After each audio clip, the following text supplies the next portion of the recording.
Dear student, आज मैं आपके लिए जो टॉपिक लेकर के आया हूँ वह टॉपिक है माध्ययों का पारस्परिक संबंध यानी रिलेशनशिप बिटवीन एवरेज। और माध्ययों के पारस्परिक संबंध के अंतर्गत हम आपको जो अध्ययन कराएंगे उसमें समांतर माध्य, मध्य का व बहुलक का अध्ययन कराऊंगा। और इसके अंतर्गत आपने अब तक सबका अलग अलग अध्ययन किया है। अब मैं आपको जो अध्ययन कराऊंगा उसमें देखिए समांतर माध्य, मध्य का और बहुलक यानी इनको हम x बार, m और z से रिप्रेजेंट कर रहे थे। अब इन तीनों का पारस्परिक संबंध क्या है इसके बारे में हम आज अध्ययन करेंगे। लेकिन अध्ययन करने से पहले अगर आप मेरे चैनल पर नए हैं तो चैनल को सब्सक्राइब करें, लाइक करें, कमेंट करें, बेल आइकन का बटन अवश्य दबाएं। अगर आपकी समझ में कोई भी न्यूमेरिकल नहीं आता है तो आप अपने न्यूमेरिकल को मेरे व्हाट्सएप नंबर 8619024211 पर सेंड करें। मैं आपका तुरंत ही उस क्वेश्चन का आंसर निकाल करके या तो आपको व्हाट्सएप पर सेंड करूंगा और नहीं तो अगर मुझे लगेगा कि वीडियो बनाना ज़रूरी है तो वीडियो बना करके भी मैं आपको उसे भेजूंगा। अब देखिए, यदि आवृत्ति बंटन का एक सरल आवृत्ति वक्र बनाया जाए तो उसमें समांतर माध्य संतुलन बिंदु यानी पॉइंट ऑफ ग्रेविटी पर स्थित होता है। मध्य का बिल्कुल केंद्र यानी सेंटर में स्थित रहता है और जिसके दोनों ओर के भाग क्षेत्रफल में समान होते हैं और बहुलक वक्र के शिखर यानी पीक और हाईएस्ट पॉइंट का मान होता है।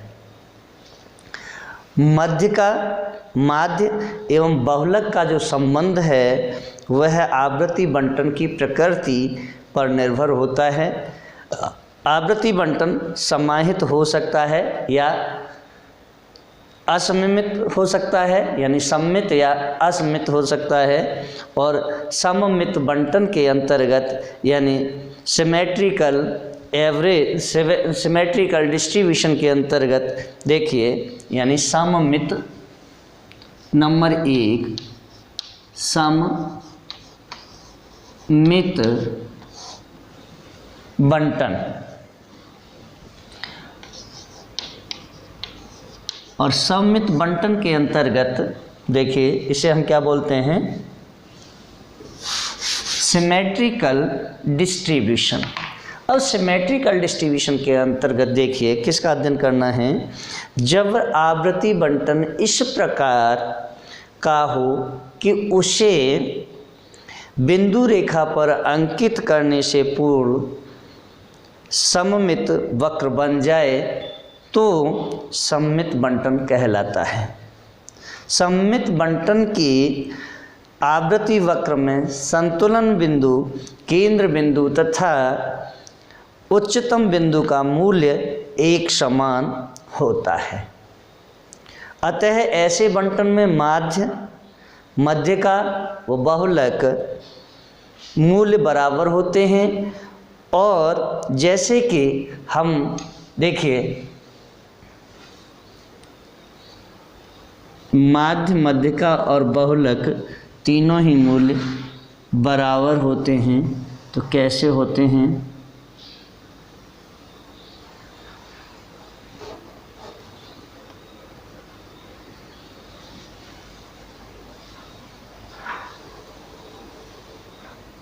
यानी x bar is equal to m is equal to z। इस टाइप का सममिति बंटन या जिसे हम सिमेट्रिकल डिस्ट्रीब्यूशन बोलते हैं और यह सममिति बंटन है। नेक्स्ट देखिए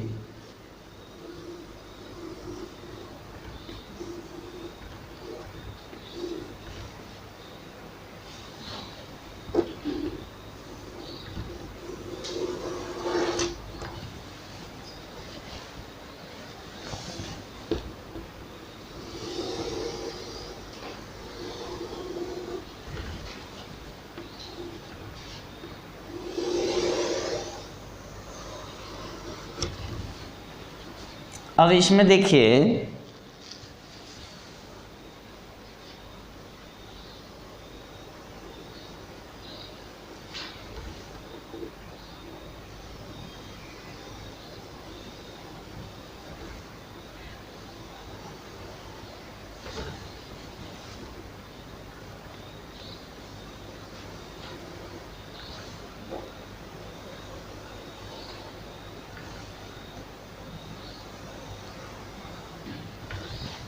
ये दोनों चित्र हैं आपके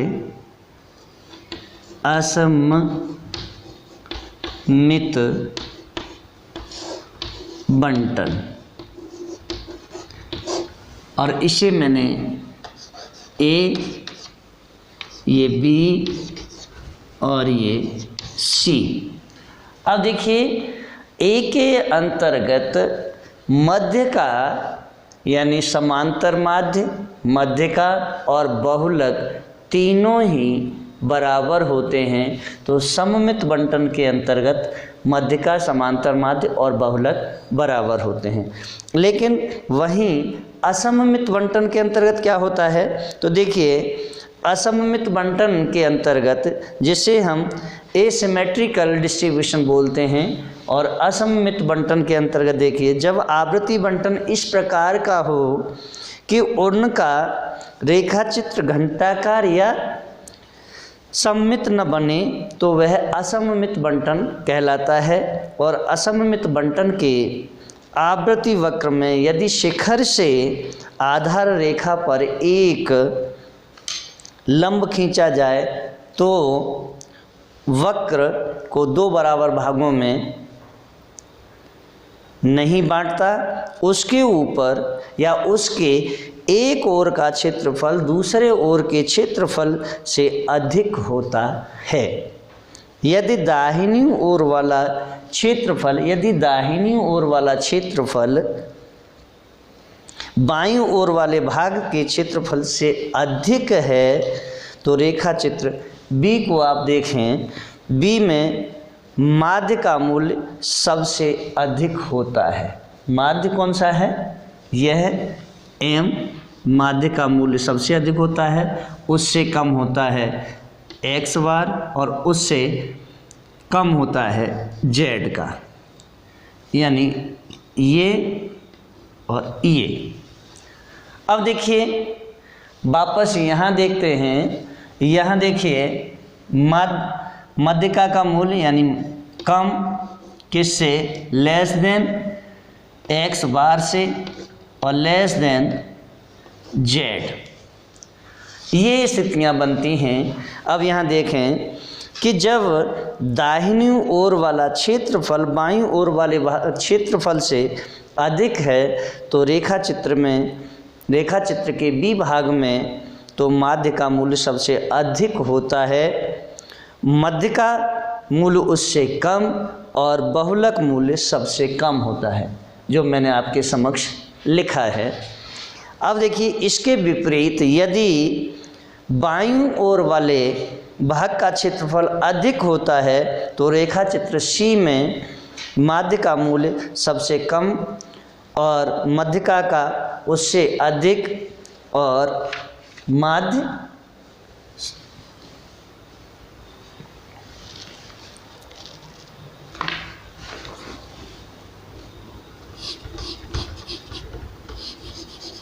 पहले वाले में देखें माध्य का मूल्य यानी x बार का अधिक, फिर उससे कम मध्यिका का और मध्यिका के बाद z का, और यहाँ देखेंगे यह x बार का सबसे कम और उससे ज़्यादा मध्यिका का और मध्यिका से ज़्यादा बहुलक का होता है। अब देखिए जब माध्य का मूल्य सबसे कम और मध्यिका का उससे अधिक और बहुलक का मूल्य सबसे अधिक होता है तो यह असममित बंटन के अंतर्गत आता है।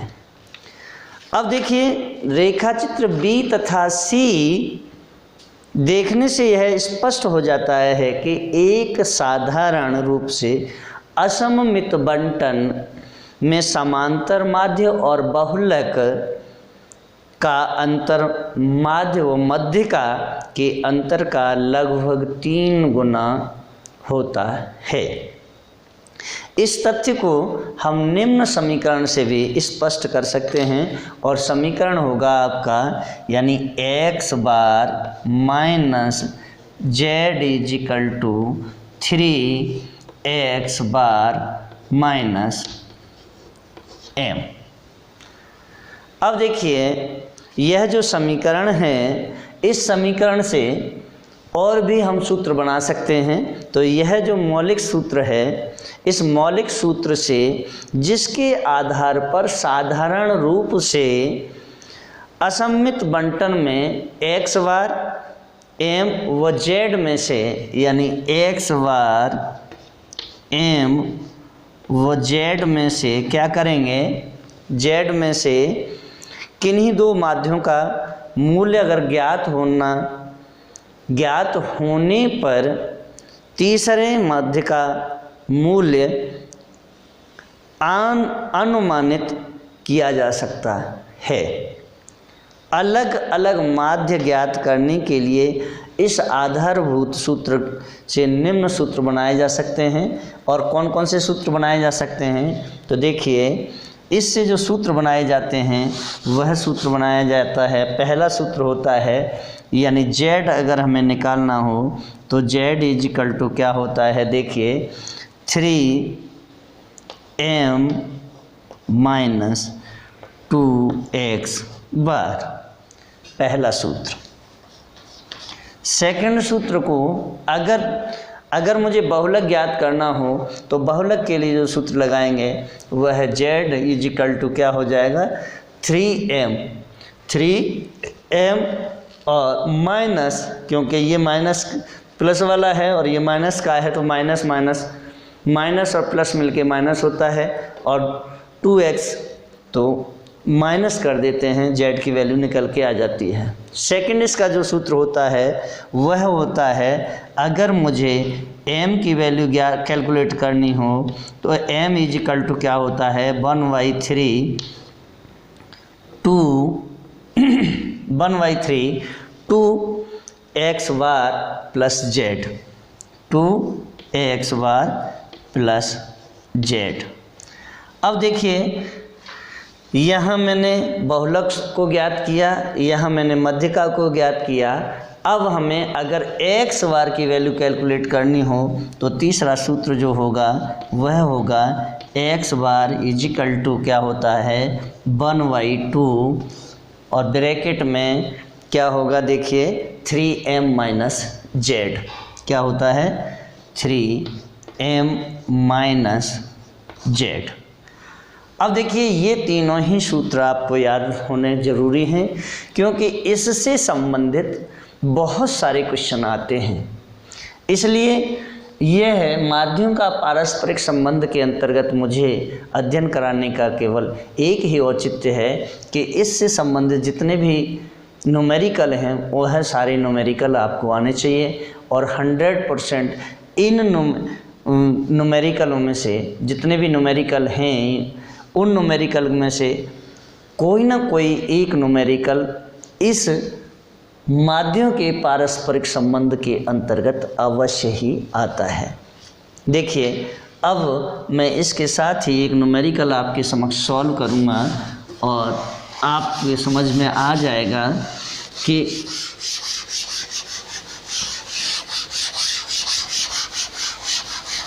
सममित और असममित बंटन के अंतर्गत देखिए इन तीनों ही सूत्रों को मैं एक साइड में ले लेता हूँ, यानी x bar minus z is equal to 3 into x bar minus m।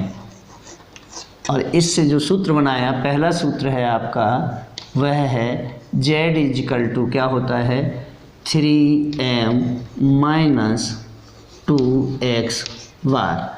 दूसरा सूत्र है आपका वह है m की वैल्यू अगर कैलकुलेट करनी हो तो m is equal to 1/3 into 2x bar minus plus z।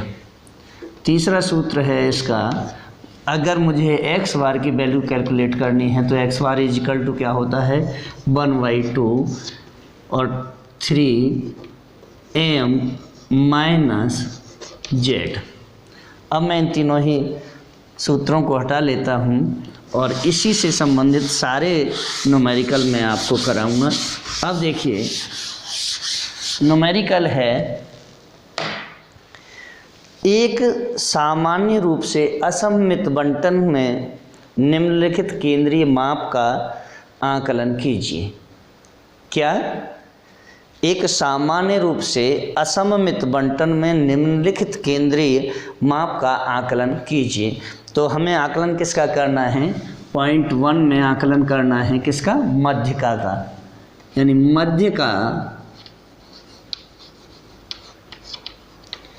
मध्यिका क्या है? यदि समांतर माध्य 20 है और बहुलक 18, यदि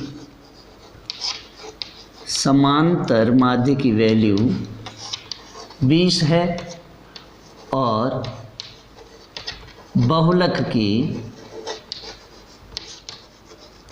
18, पहला इसे कैलकुलेट करना है। दूसरा फिर है मध्यिका, फिर वापस मध्यिका ही कैलकुलेट करवा रहा है मध्यिका। अब इसमें कैलकुलेट में क्या करवा रहा है देखिए, दिया क्या है? यदि बहुलक की वैल्यू 32.1, बहुलक की वैल्यू है 32.1 और समांतर माध्य की वैल्यू है 35.4। 35.4। अब देखिए बोर्ड छोटा होने की वजह से मैं पहले इन दोनों का ही सॉल्यूशन करूँगा, फिर आगे के 2 पार्ट और हैं उनका अध्ययन कराएंगे। तो देखिए सॉल्यूशन जब हम करेंगे तो दिया क्या है हमारे लिए? समांतर माध्य की वैल्यू दी है और बहुलक की वैल्यू दी है। यानी हम सूत्र कौन सा लगाएंगे? क्योंकि मध्यिका हमसे कैलकुलेट करवा रहा है और मध्यिका कैलकुलेट जब करवाता है तो m इजिकल टू क्या होता है? पहले ये देखिए समांतर माध्य को यानी एक्स बार इजिकल टू क्या दिया है? 20 दिया है और z इजिकल टू दिया है 18। अब निकालना क्या है? मध्यिका निकालनी है। मध्यिका के लिए सूत्र क्या होता है? m is equal to 1/3 into 2x bar plus z। तो कैलकुलेट कर लीजिए। अब देखिए m को कैलकुलेट करना है। m इजिकल टू क्या होगा? 1/3 ब्रैकेट में 2 इंटू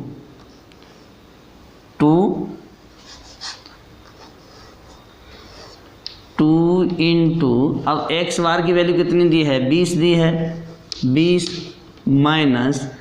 प्लस z की वैल्यू कितनी है? 18। अब कर लीजिए m इजिकल टू 1/3 20 दूनी 40 धन 18। तो m इजिकल टू क्या हो जाएगा? 1/3 58। तो m बराबर कितना होगा? 1/3 इंटू 58।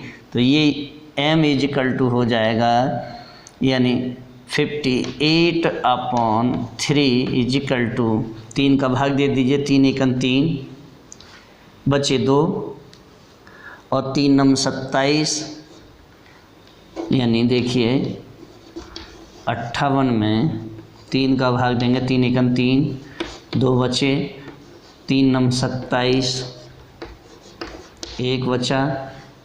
दशमलव लगा के 1 0 बढ़ा लीजिए और 3 तिया 9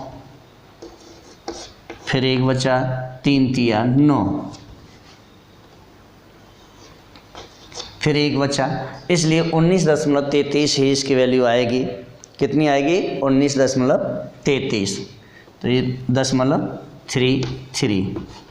तो m इजिकल टू क्या हो जाएगा, m इजिकल टू हो जाएगा 19.33। अब हमें क्या निकालना था, मध्यिका की वैल्यू निकालनी थी। मध्यिका की वैल्यू कैलकुलेट कर ली है, कितनी आई है, 19.33 आ गई है।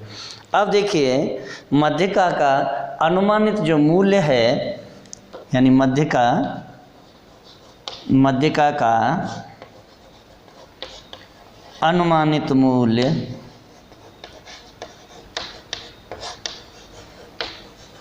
बराबर कितना है, 19.33। पहली वैल्यू कैलकुलेट कर दी गई है। अब देखिए दूसरी वैल्यू कैलकुलेट करेंगे। दूसरी वैल्यू में भी क्या निकलवा रहे हैं, सेम कंडीशन मध्यिका। चलिए तो दूसरी वैल्यू को भी कैलकुलेट कर देता हूँ। दिया क्या क्या है, एक की वैल्यू कितनी आ गई है, 19.33 आ गई है पहले वाले की। और अब हमें दिया क्या है, बहुलक की वैल्यू दी है, यानी z इजिकल टू कितना दिया है, 32.1। और x बार की वैल्यू कितनी दी है, 35.4। सूत्र कौन सा लगाएंगे, सूत्र लगाएंगे m इजिकल टू 1/3 2x बार और यहाँ प्लस z। कर लीजिए m इजिकल टू 1/3। अब देखिए 2 इंटू कितना देना है, 35.4 धन अब 32.1। कर लीजिए भाई। तो m इजिकल टू क्या हो जाएगा, 1/3। अब देखिए यानी 2 चौक 8 और 2 पंजे 10 का 0, हासिल का 1, 2 तिया 6 और 1 7, यानी 70.8 धन 32.1। तो m इजिकल टू क्या हो जाएगा, 1/3। और इसको जोड़ लीजिए, यानी 9 2 और 10 102.9। तो m इजिकल टू क्या हो जाएगा, 102.9/3 बराबर भाग दे लीजिए। 102.9 में 3 का भाग दे दीजिए। 3 तिया 9, 1 बचा, 2 तारे 3 तिया, 3 चौक 12। अब 9 तालिए 3 तिया 9, यानी 34.3। तो ये हो जाएगा 34.3। तो मध्यिका की वैल्यू कैलकुलेट करने पर क्या हो जाएगी, यानी मध्यिका का अनुमानित मान कितना है, 34.3 है। दोनों निकल गए। अब देखिए तीसरा निकालेंगे। तीसरे में क्या पूछता है,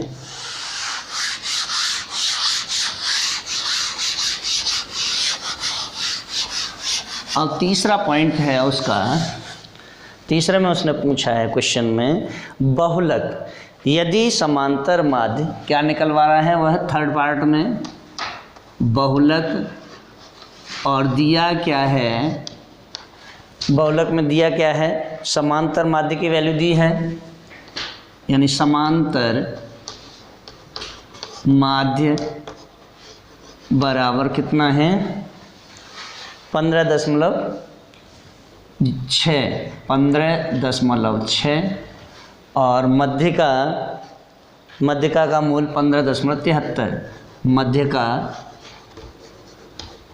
15.73। अब देखिए हमें दिया क्या क्या है, x बार इजिकल टू कितना है, 15.6 और m इजिकल टू कितना दिया है, 15.73। अब हमें निकालना क्या है, z निकालना है। और जब z निकालते हैं तो z का फॉर्मूला क्या होता है, z is equal to 3m - 2x। क्या है, z इजिकल टू 3m -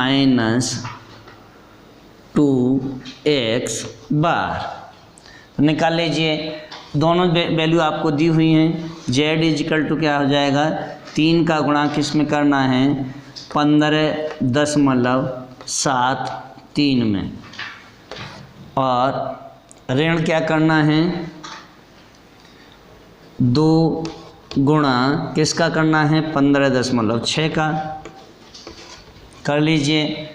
अब देखिए, तो z इजिकल टू कर लीजिए, 3 तिया 9 और 3 सत्ते 21 और 3 सत्ते 21 का 1 हासिल का 1, सॉरी 3 सत्ते 21 का 1 हासिल के 2 और 3 5 15, 15 2 17 के साथ हासिल का 1 और 3 1 3 और 1 4, मतलब 47.19 हो गया। और ये माइनस क्या करना है, 2 6 12 के 2 हासिल का 1 और 2 5 10 और 1 11 का 1 हासिल का 1, 2 1 2 और 1 3, यानी 31.2। तो z इजिकल टू क्या हो जाएगा, 47.19 ऋण 31.2 बराबर, अब इसे घटा लीजिए, 47.19 में से घटाना क्या है, 31.2 को, तो 9 बचे। और यहाँ दहाई ले लीजिए, 10 और 11, 11 में से 2 गए तो 9 बचे। वापस देखिए, 6 में से 1 गया 5 बचा और 15.99, तो ये वैल्यू आ जाएगी 15.99। तो z इजिकल टू हो जाएगा 15.99। तीसरे पार्ट की भी वैल्यू निकल गई है। अब देखिए, इसके बाद चौथा पॉइंट दिया है, उसमें समांतर माध्य को कैलकुलेट कराया है, तो इसे हटा लेता हूँ। अब देखिए, समांतर माध्य को कैलकुलेट करेंगे।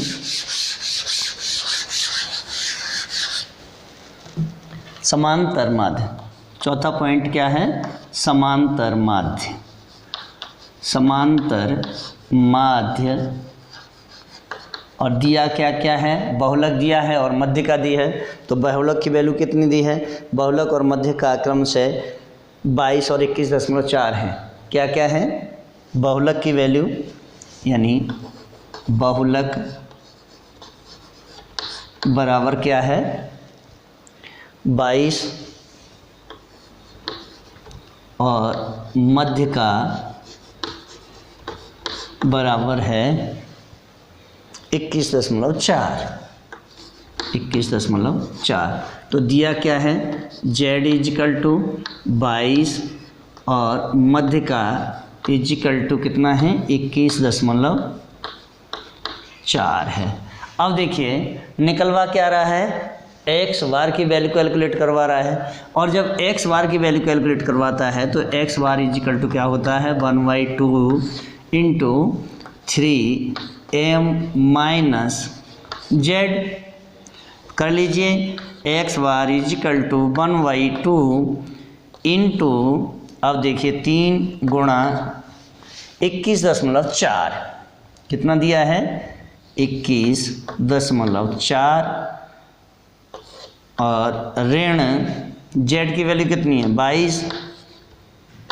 कर लीजिए, तो x बार इजिकल टू 1/2, अब देखिए 3 चौक 12 के 2 हासिल का 1, 3 चौक 12 के 2 हासिल का 1, और 3 1 3 और 1 4 और 3 दूनी 6, 64.2 ऋण 22।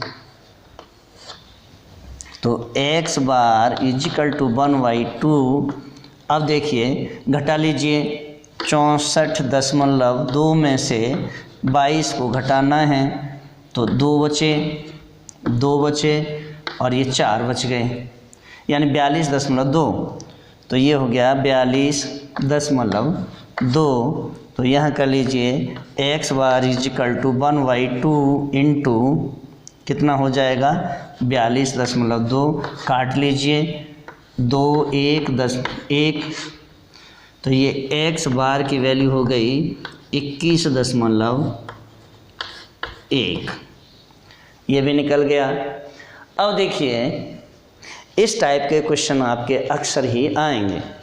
इसके बाद एक और न्यूमेरिकल चाहें तो आप कर सकते हैं, और वह न्यूमेरिकल है एक मामूली प्रकार से असममितीय श्रेणी में माध्य का मूल्य 75 तथा भूयिष्ठ यानी बहुलक का मूल्य 60 है।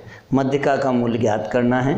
तो इस टाइप की जो न्यूमेरिकल हैं, इन न्यूमेरिकल को मैं नेक्स्ट वीडियो में आपको सारे न्यूमेरिकल सॉल्व कराऊंगा, और इसके साथ ही बहुत सारे न्यूमेरिकल कल मैं आपको नेक्स्ट वीडियो में लेकर के आऊँगा। वो सारे न्यूमेरिकल आपको सॉल्व करने हैं।